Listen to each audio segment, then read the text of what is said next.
Ici, A, B sont des matrices fixées dans MNC. Et dans le petit a, on suppose que pour toute matrice carrée M de MNC, le polynôme caractéristique de AM plus B est également celui de AM. Et dans la question I, on nous demande alors de montrer que B est nilpotente. On nous parle ici de polynôme caractéristique et on souhaite montrer que B est nilpotente.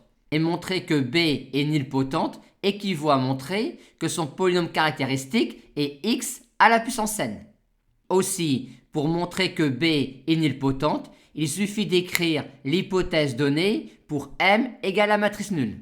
On a alors que le polynôme caractéristique de B est celui de la matrice nulle et le polynôme caractéristique de la matrice nulle est bien x puissance n. Dans la question II, on nous demande maintenant de déduire de cette hypothèse-là que pour toute matrice carrée M de MNC, la trace de AMB est nulle et d'en déduire ensuite que BA est la matrice nulle. L'hypothèse sur polynôme caractéristique et le but sur la trace nous fait penser aux valeurs propres. Et comment traduire en termes de valeurs propres que deux matrices ont même polynôme caractéristique?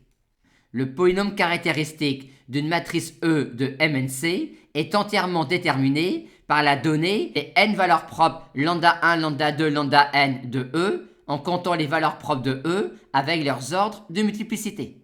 De plus, pour une matrice E de MNC, la trace de E est entièrement déterminée par la donnée de ces n valeurs propres, lambda 1, lambda 2, lambda n, puisque la trace de E est égale à la somme des lambda i variant de 1 à n. Par conséquent, ici, on peut dire que la trace de AM plus B est égale à la trace de AM. Mais ceci nous conduit à trace de B égale 0 et non au résultat souhaité. Par contre, grâce à la trigonalisation, non seulement la connaissance des n valeurs propres de E, lambda 1, lambda 2, lambda n, détermine entièrement la trace de E, mais également la trace de E carré, la trace de E au cube, et ainsi de suite. Ainsi, la trace de E carré est égale à la somme des lambda i carré, i variant de 1 à n.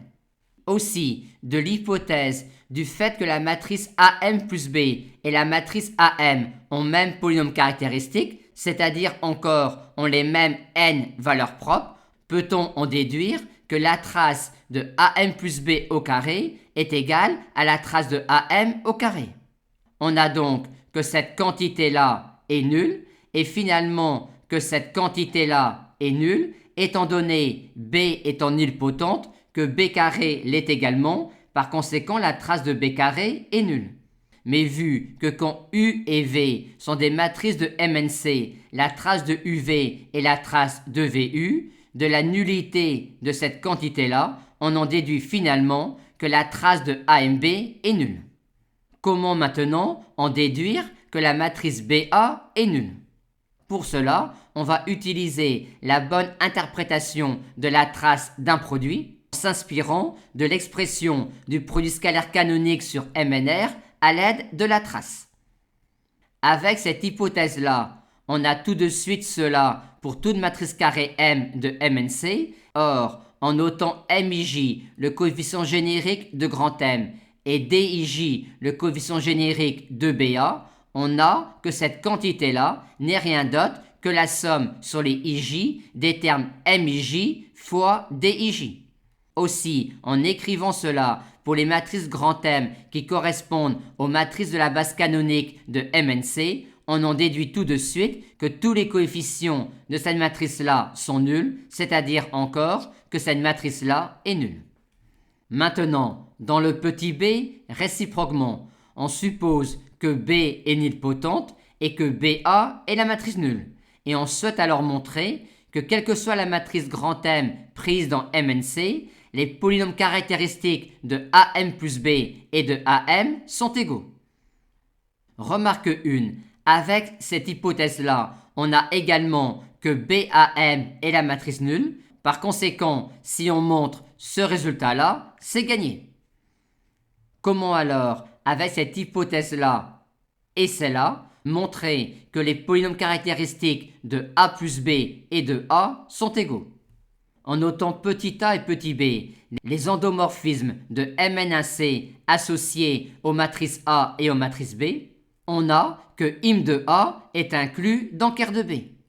Aussi, si on écrit les matrices de petit a et de petit b dans une base de Mn1C adaptée à cette décomposition-là, on aura des matrices avec plein de blocs nuls. Si on a ici les matrices de petit a et de petit b dans une base de Mn1C adaptée à cette décomposition-là, la matrice de A plus B dans cette base-là sera celle-là. Aussi, étant donné que l'on a ici et là des matrices triangulaires par bloc, le polynôme caractéristique de A est le polynôme caractéristique de A1 multiplié par le polynôme caractéristique de la matrice nulle. Et celui de A plus B est le polynôme caractéristique de A1 multiplié par le polynôme caractéristique de B de 2.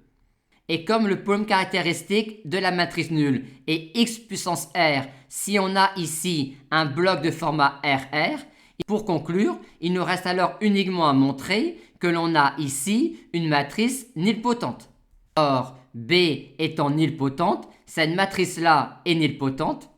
Or, quand on élève à une puissance k une matrice triangulaire par bloc, les blocs diagonaux de la puissance km de la matrice triangulaire par bloc sont alors les puissances km des blocs diagonaux. Ce qui montre que si B est nilpotente, il en sera de même pour cette matrice-là. Ce qui achève de montrer que A et A plus B ont même polynôme caractéristique.